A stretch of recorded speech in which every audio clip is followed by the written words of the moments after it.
Le regard des autres. Pourquoi a-t-il autant de pouvoir sur nous? Pourquoi une simple critique peut parfois nous faire douter pendant des jours? Pour quelles raisons avons-nous autant de mal à dire non, à affirmer nos opinions, à prendre des décisions qui nous ressemblent? Pourquoi avons-nous peur de décevoir, d'être jugés, de ne plus être aimés? Nous sommes parfois prêts à nous trahir nous-mêmes simplement pour éviter quelques secondes d'inconfort. Nous disons oui alors que nous pensons non. Nous nous taisons alors que nous avons quelque chose d'important à dire. Nous faisons des choix qui plaisent aux autres, mais qui nous éloignent un peu plus de nous-mêmes. Et à force, on finit par vivre une vie qui ressemble davantage aux attentes des autres qu'à nos propres convictions.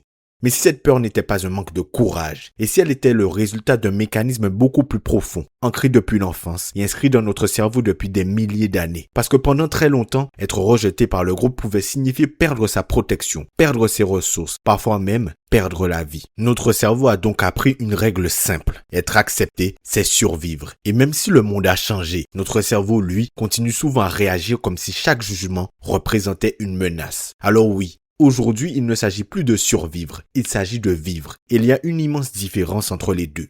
Dans cet épisode, nous allons comprendre pourquoi tu cherches autant l'approbation des autres, pourquoi cette peur peut t'empêcher de construire la vie que tu désires et surtout comment développer ce mental de conquérant dont je parle à chaque épisode. Un mental qui ne cherche pas à être aimé par tout le monde, mais qui choisit de rester fidèle à ses valeurs même lorsque ça dérange. Au fond, le problème n'est pas que certaines personnes ne t'aimeront pas, le véritable problème, c'est de passer toute une vie à essayer de plaire à tout le monde au point d'oublier qui tu es réellement. Et crois-moi, le prix de cette peur est souvent bien plus élevé que le prix du rejet. Il y a une phrase que j'aimerais que tu gardes en tête pendant tout cet épisode et même pour toute ta vie. Tu ne peux pas être pleinement toi-même et plaire à tout le monde en même temps. À un moment donné, tu devras choisir. Choisir entre ton authenticité ou l'approbation. Et c'est précisément là que beaucoup de personnes se perdent. Si tu as peur du regard des autres, si tu redoutes le conflit, si tu évites de dire ce que tu penses réellement, ce n'est pas parce que tu es faible, c'est parce que ton cerveau fait exactement ce pourquoi il a été conçu. Pendant des centaines d'années, l'être humain n'a jamais vécu seul. Il vivait en groupe. Et appartenir au groupe n'était pas un confort, c'était une nécessité. Être rejeté, c'était perdre sa protection, perdre l'accès aux ressources, parfois même condamner ses chances de survie. Notre cerveau a donc développé une priorité absolue. Préserver notre appartenance au groupe. Même aujourd'hui, lorsque quelqu'un nous critique, nous ignore ou nous rejette, une partie de notre cerveau réagit comme si le danger était réel. Ton cœur s'accélère, ton ventre se serre. Tu cherches immédiatement à réparer la relation, à te justifier, à expliquer, à rassurer. Le problème, c'est que ce mécanisme qui nous protégeait autrefois peut aujourd'hui devenir une véritable prison. Parce qu'à vouloir éviter le rejet, tu finis parfois par te rejeter toi-même. Tu caches ton opinion, tu minimises tes ambitions, tu évites de fixer des limites, tu acceptes des situations que tu sais pourtant mauvaises pour toi. Tout cela pour rester acceptable aux yeux des autres. C'est là que réside le paradoxe. Tu crois protéger tes relations, mais en réalité, tu fragilises la plus importante d'entre elles, la relation que tu entretiens avec toi-même. Écoute-moi bien. À chaque fois que tu dis oui alors que tu voulais dire non, tu envoies un message silencieux à ton cerveau. Tu es en train de lui dire que les besoins des autres comptent beaucoup plus que les tiens. À chaque fois que tu te censures pour éviter une critique, tu renforces l'idée que ton authenticité, ce qui fait qui tu est dangereuse. À chaque fois que tu cherches l'approbation avant de prendre une décision, tu remets les clés de ta vie entre les mains de quelqu'un d'autre. Un conquérant comprend une chose essentielle. Il est normal de ressentir la peur du rejet, mais il refuse catégoriquement que cette peur devienne son pilote. Il écoute ses valeurs avant d'écouter ses peurs, parce qu'il sait qu'une vie construite pour éviter de déplaire est rarement une vie pleinement choisie. Le jour où tu comprends que tout le monde ne t'approuvera jamais, tu arrêtes de gaspiller ton énergie à vouloir convaincre. Tu commences enfin à construire une vie qui te ressemble, parce que la véritable liberté ne commence pas lorsque tout le monde t'accepte, elle commence lorsque tu n'en as plus besoin. Une question demeure. Si cette peur est naturelle, pourquoi certaines personnes semblent totalement capables d'assumer leur choix, de dire non, de prendre des décisions difficiles sans être paralysées par le regard des autres? La différence n'est pas qu'elles n'ont plus peur, la différence, c'est qu'elles ont changé ce à quoi elles donnent de la valeur. Tu cherches l'approbation parce que tu lui donnes plus de valeur que ton identité. Voici une idée qui peut changer ta manière de voir les choses. La peur de déplaire ne vient pas uniquement des autres, elle vient de la valeur que tu accordes à leur opinion. Autrement dit, plus tu fais dépendre ton estime de toi du regard extérieur, plus tu deviens vulnérable. Imagine que ton identité repose sur les compliments. Que se passe-t-il le jour où quelqu'un te critique? Tu t'effondres. Imagine que ta confiance dépend du fait d'être aimé. Que se passe-t-il lorsqu'une personne te rejette? Tu remets toute ta valeur en question. Voilà le véritable problème. Lorsque ton estime personnelle est entre les mains des autres, tu leur donnes un pouvoir immense sur tes émotions et sur tes décisions. C'est pour cette raison que tant de personnes vivent en permanence dans l'adaptation. Elles changent de discours selon les personnes qu'elles ont en face d'elles. Elles cachent certaines parties d'elles-mêmes, elles évitent les conflits à tout prix. Elles cherchent à être appréciées, même lorsque cela leur coûte leur authenticité. Et là, j'ai envie de sortir du cadre un peu de sortir de mon script habituel. Il est important que tu te rappelles qui tu es. Il est important que tu te rappelles que tu as de la valeur, que tu comptes, que tu n'es pas une personne qui mérite d'être mise de côté, et encore moins par toi-même. Il est important que tu te rappelles que tu as le droit et que tu as même le devoir d'être authentique, d'être toi-même, d'assumer tes choix, d'assumer ton opinion, d'assumer la direction que tu as envie de prendre dans ta vie. Parce que ça t'appartient et ça n'appartient à personne d'autre. Je sors totalement de mon script, mais c'est quelque chose qui me tient à cœur. C'est quelque chose qui est important pour moi. Parce que j'en ai beaucoup souffert. J'ai été moi-même quelqu'un qui doutait énormément de moi et qui accordait énormément d'importance au regard des autres. C'est pour cette raison que je veux absolument, impérativement, que chaque personne qui m'écoute se rappelle de qui ils sont vraiment, se mettent en avant leur authenticité, leur identité, qu'ils n'aient pas peur de s'affirmer. Toi aussi, tu mérites d'exister. Toi aussi, ce que tu penses a de la valeur. Si tu as longtemps hésité à faire quelque chose, si tu as longtemps hésité à imposer ton idée, à lancer un projet ou à parler de vive voix face à des gens, à lancer ton podcast,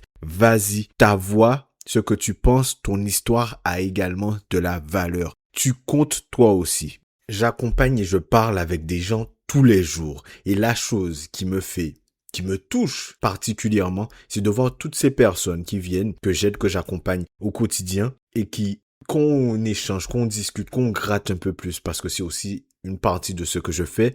Je me rends compte que ce sont des gens qui ont énormément de valeur, énormément de choses à partager et que parce qu'elles n'osent pas ou parce qu'elles n'ont pas une forte estime d'elles-mêmes, eh bien, elles ne s'affirment pas. Elles ne savent même plus ce qu'elles pensent réellement parce qu'elles sont devenues expertes pour répondre aux attentes des autres. Tu ne contrôles pas l'opinion des autres. Tu peux être honnête, on te critiquera. Tu peux être bienveillant, on te critiquera. Tu peux réussir, on te critiquera. Tu peux échouer, on te critiquera aussi. Alors si la critique est inévitable, pourquoi construire toute une vie autour de la peur de la recevoir? La réalité est simple. Plus tu assumes qui tu es, plus certaines personnes vont s'éloigner. Et c'est normal. Parce que lorsque tu cesses de vouloir plaire à tout le monde, tu cesses aussi d'être une version édulcorée de toi-même. Tu prends position, tu affirmes tes valeurs et forcément, tout le monde ne sera plus d'accord avec toi. Mais voici ce que beaucoup découvrent bien trop tard. Le prix de l'authenticité est aussi parfois le rejet de certaines personnes. Le prix du manque d'authenticité, c'est le rejet de toi-même. Et ce prix-là, il est infiniment plus lourd. À partir du moment où ton identité est fondée sur tes valeurs plutôt que sur l'approbation, quelque chose change profondément. Tu n'agis plus pour être validé, tu agis parce que tu es aligné. Tu ne cherches plus à convaincre tout le monde, tu cherches simplement à être en paix avec les décisions que tu prends. Le mental de conquérant ne consiste pas à ne plus ressentir la peur du rejet. Il consiste à choisir ses valeurs même lorsque la peur est encore présente. C'est précisément cette décision qui te rend libre. Alors, comment devient-on réellement libre? Comment passe-t-on d'une vie dirigée par le regard des autres à une vie dirigée par ses convictions? La réponse ne consiste pas à devenir différent. Un conquérant n'est pas quelqu'un qui ne ressent plus rien. C'est quelqu'un qui choisit ce qui mérite de guider ses décisions. Le mental de conquérant commence le jour où tu acceptes de déplaire. Il y a une idée que j'aimerais que tu retiennes. Ça fait pas mal d'idées à retenir, n'est-ce pas? Tu ne seras jamais pleinement libre tant que ton besoin d'être aimé sera plus fort que ton besoin d'être toi-même. Prends le temps d'y réfléchir parce que cette phrase peut transformer une vie. La plupart des gens prennent leurs décisions en se posant inconsciemment cette question. Qu'est-ce que les autres vont penser? Mais en tant que conquérant, la question que tu devrais te poser c'est: cette décision est-elle fidèle à mes valeurs? Ce simple changement déplace complètement le centre de gravité de ta vie. Tu passes du regard des autres à ton propre jugement. Tu comprends alors quelque chose de fondamental. À chaque fois que tu cherches à être aimé de tout le monde, tu renonces forcément à une partie de toi. Pourquoi ça? Parce que deux personnes différentes auront toujours des attentes différentes. Si tu essaies de satisfaire tout le monde, tu finiras par ne plus savoir qui tu es. Tu deviendras un caméléon. Tu changeras selon ton environnement, selon ton interlocuteur, selon les attentes du moment. Mais une personne qui change constamment pour être acceptée ne construit jamais une identité solide. Les conquérants ont compris une chose. Ils préfèrent être respectés pour ce qu'ils sont plutôt qu'être aimés pour ce qu'ils prétendent être. Et cette différence change absolument tout. Cela ne signifie absolument pas que tu dois devenir arrogant ou que tu dois manquer d'empathie ou encore que tu dois ignorer les autres. Au contraire, tu peux écouter. Tu peux remettre en question certaines de tes idées. Tu peux reconnaître tes erreurs. Mais tu ne sacrifies plus tes valeurs pour obtenir une validation temporaire. Chaque limite que tu poses est une preuve de respect envers ta propre identité. Chaque décision difficile est une déclaration silencieuse. Tu es en train de te dire d'envoyer le message que ta vie ne sera plus dirigée par la peur du rejet. C'est précisément là que naît le mental de conquérant. Non pas dans l'absence de peur, mais dans la capacité à avancer malgré elle. J'aimerais te laisser avec une image. Imagine que tu arrives à la fin de ta vie. Tu regardes en arrière et tu réalises que beaucoup de tes décisions n'étaient pas vraiment les tiennes. Tu as choisi certaines études pour rassurer. Tu as gardé certaines relations pour ne pas décevoir. Tu as abandonné certains rêves par peur du jugement. Tu as retenu des mots que tu aurais dû dire. Tu as dit oui alors que ton cœur criait non. Et à cet instant, tu comprends quelque chose de terrible. Tu n'avais pas peur de vivre, tu avais peur de déplaire. Je te remercie d'avoir écouté cet épisode du Mindset Show. Si cet épisode a résonné, s'il a mis le doigt là où ça fait mal, ne te contente pas de couper le son et de passer à autre chose. L'écoute passive ne change pas une vie. C'est l'exécution qui redéfinit qui tu es. Si tu sens que tu as atteint un plafond de verre, que tu es fatigué de lutter seul avec tes propres blocages et que tu es prêt à passer de la théorie à l'exécution brute, on doit travailler ensemble. Réserve ta session de 30 minutes avec moi totalement gratuite. On va échanger, discuter ensemble. D'ici là, rappelle-toi toujours de cette phrase. Le jour où tu cesses de vivre pour être aimé de tout le monde est souvent le jour où tu commences enfin à construire une vie que tu aimes vraiment. C'était Jordan pour vous servir. On se dit à demain 6h du matin pour le prochain épisode. Salut!